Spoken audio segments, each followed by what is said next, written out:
Welcome to a new lesson, Sort using Partitioner. Let us take a deeper dive into the partitioning function so that we understand its usage, and that will help us smartly apply it to our problem scenarios.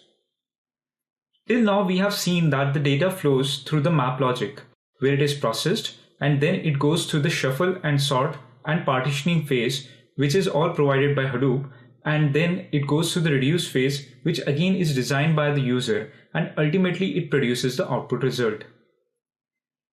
In this lesson, we would learn how to tweak this Hadoop provided step to suit our solutions. For this, let us break the sort and shuffle and the partitioning step so that we can emphasize on the importance of the partitioner and its importance to the solution. So when you design a MapReduce solution, you should always visualize the data flowing through map, shuffle and sort, partitioner, and reduce function. This represents a logical flow of data. Remember that the actual flow of data is a little different, as map results are sorted and partitioned on the map machines itself, and then shuffled across the network to the reduce machines, where they are sorted again.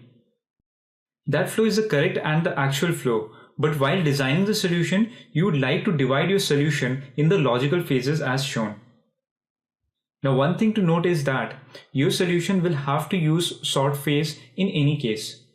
If you do not want to use the sort phase in your solution, you may think of putting all the logic in the map phase itself and run it without the reducers. Although those kinds of scenarios would be rare, and you would use the sort phase in your solution almost all the time.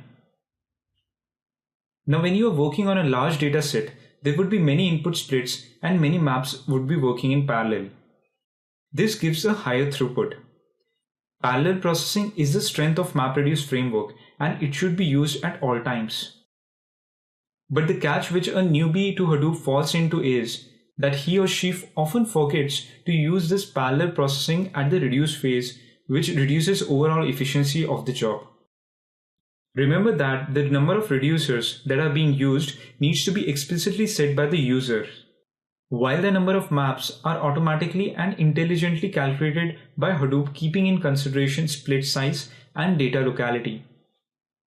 So in case of single reducer, what happens is that output of all the maps is shuffled across to the same reducer, and the reducer is working on a commodity hardware.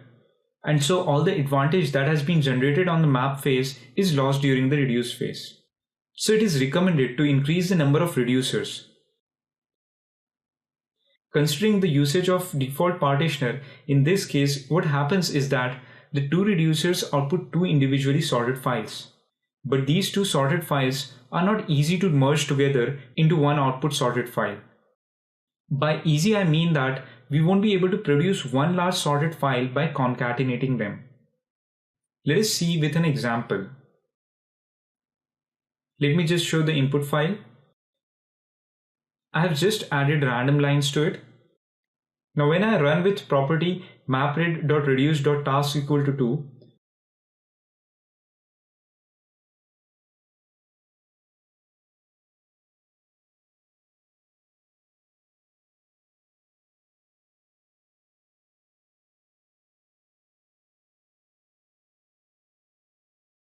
the program runs.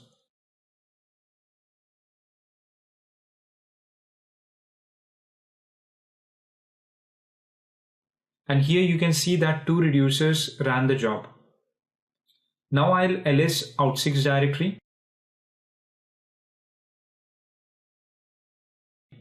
Here we see two reducer files. Let me just cat part 000 file.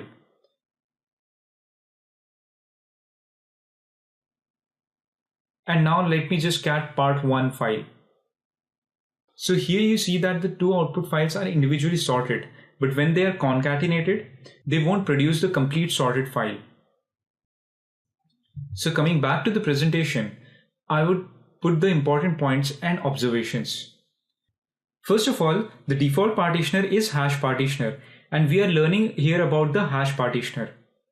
The logic behind this partitioner is to produce the hash code of the key, and it performs the AND operation with the integer max and does the mod operation with the number of reducers specified. So in this case, what happens is that the distribution of data is so that the result files are individually sorted but need some extra effort if they are needed to combine into a large sorted file. This type of scenario, where the result is in this form, is known as a case of partial sort. Another thing to be kept in mind is that all the key and value pairs that a reducer emits for a key group would be present in the same result file.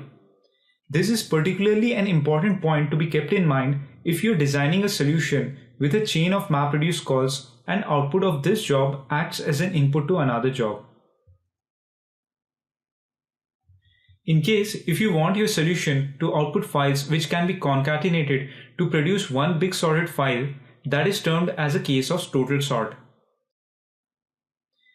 To help design such solutions, Hadoop exclusively provides a partitioner known as total order partitioner.